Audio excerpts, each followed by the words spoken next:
Hi Nia, hey Kenton. It's Bob Pa again. Still day 117. We miss you.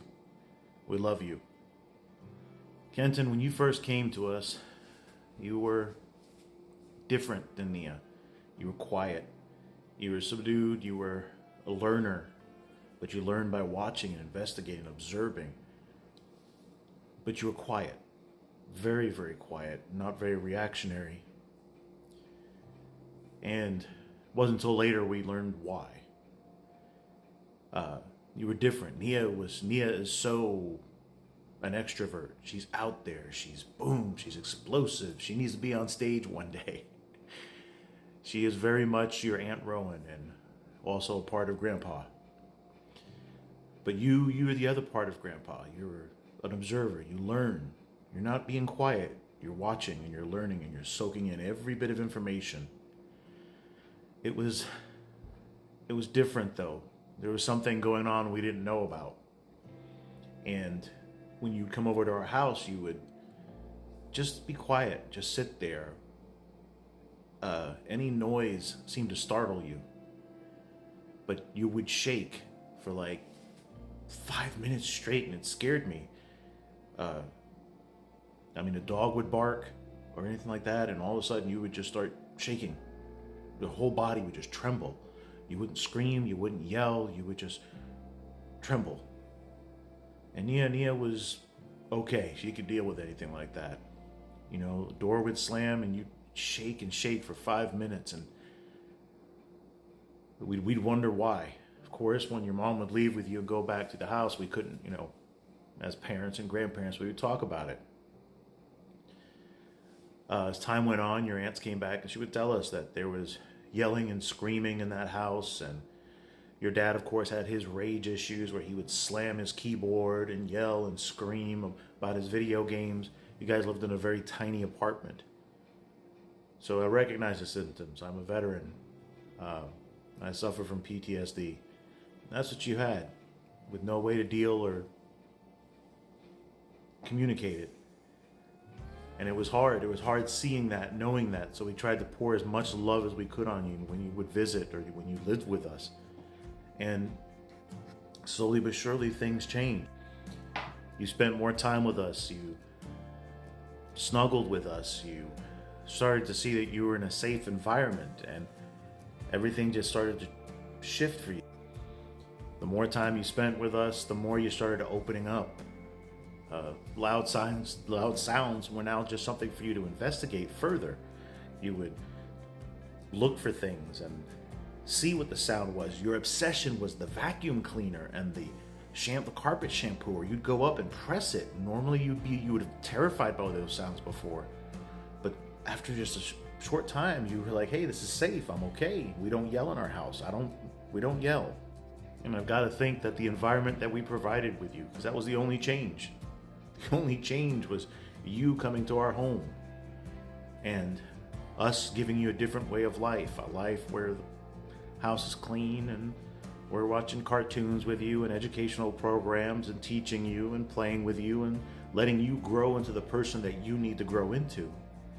And we provided that. We provided that tenfold with all our heart. Even when Papa had surgery and I wasn't supposed to lift you kids at all, you guys couldn't stay out of our laps. Kenton, you just did not understand and did not take no for an answer. You'd always crawl up anything, you throw a temper tantrum, which you didn't throw that many of, to get in my lap so we could hang out. You were fascinated by the collar because it was something new on Papa. Later on, you were fascinated by the scar, but you just had to be there. You had to be safe. You had to be with me and Grandma, and you just were changing so rapidly, and your personality would come out. You were very measured, very measured. It was a vast difference from what your mom and your dad used to call you a potato. They called you a potato because they said you just didn't do anything. You had no personality. You were just there. So they called you a potato. But with us, you were no potato.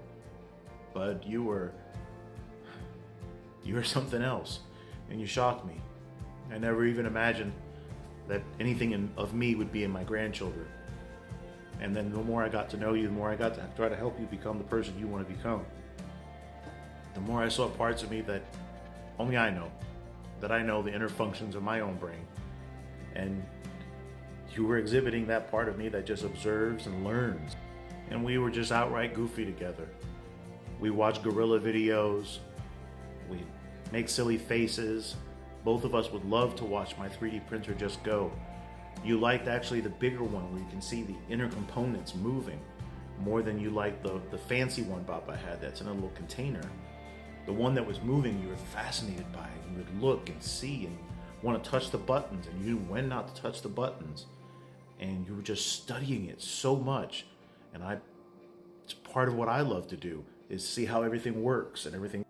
And Kenton, you were just so happy here. Anytime we did anything together, you were laughing, you were playing, you would talk to us. I don't believe in talking at you. I believe in talking with you. That's the way you learn to talk and the way you learn to communicate. So we always waited for a response if I asked you a question. How are you doing today? Now, I know I wasn't going to get an answer at this age, or, but then you started realizing, hey, this guy's waiting for me to say something, and you would say something, and you started opening up, whether it was goofy or not. If I caught you dancing or something like that, you'd always want to talk to me, talk to Grandma, talk to Uncle Gabe, and you talk to Stitch, probably the most. You even had this face that all of a sudden just started appearing, where you'd start doing kissy faces, and it was absolutely silly and hilarious. But you just developed your own personality, and we allowed you to do that on your own terms, to be who you needed to be and who you want to be. It's not our job to build our children. It's our job to help them grow into the person they want to be, the person they need to be. And we always found you watching us, no matter what. You were waiting for us to look at you. If we were busy in the kitchen, there you were, right there. There you were. And I just knew if I turn around, there's going to be somebody poking in my office door, looking around. It was going to be Kenton. The moment you woke up, you'd walk in through that side door where the pantry was, and there was a clear shot to my desk, and I'd just see you poke your head out, and you'd look, and then I'd hear that pitter-patter of little feet, and you come running in there. You're sitting in your high chair when you're eating. You'd turn around and you'd look for us. You'd look for safety. You'd look for Grandma. You'd look for Uncle Gabe. But yeah, bud, it was with us that you sprouted your wings and started opening up, shaking off whatever left was from your mom and your dad arguing in that tiny little 600 square foot apartment. I don't know how you're doing. I wish I did. I don't know if someone's allowing you to grow into the person that you want to be and need to be. I'm just glad we got you to sprout a little bit. And maybe one day we can help you again. Papa loves you, bud, so much.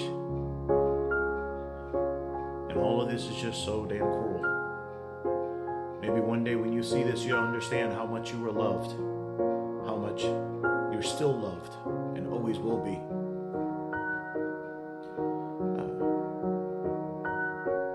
We love you, Kenton. We love you, Nia. One day, babies, one day.